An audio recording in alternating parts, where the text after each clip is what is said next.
Welcome back to VUDU Garage. Today, just behind us in the workshop, we have just taken in a 1 litre EcoBoost. Now this is a car that we've worked on previously. The customer has been in the past for Stage 1. He came then later on in the week with a decat ready for overrun. Customer didn't want to go with an ITG, so as an alternative we've gone and put an Airtec Stage 2 induction kit on, I think it is. Again, these induction kits look really cool, in fairness. They look really nice in the engine bay. You've got massive red cone filter, really nice, well branded heat shield, as well as MAF housing, so very cost effective as well. If you've not necessarily got ITG money, which is around about £240, I think the customer got this for around about £100 cheaper, and definitely does the job as well. Yeah, so make sure you stay tuned. We'll go and take a look and we'll see you in a sec.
So as you've just seen there, just a very short video, literally just a filler for this week, just to sort of show what we've got in and out of the workshop. Now again, the 1 litre collection will be linked in the description below so that you can get access to the two products that you've seen in today's video. So that's the Airtec front mount cooler, the Airtec Induction kit.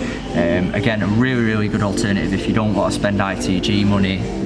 The Airtec Stage 2 kit is a really good kit, and the quality looks really nice. It looks really good in the engine bay as well.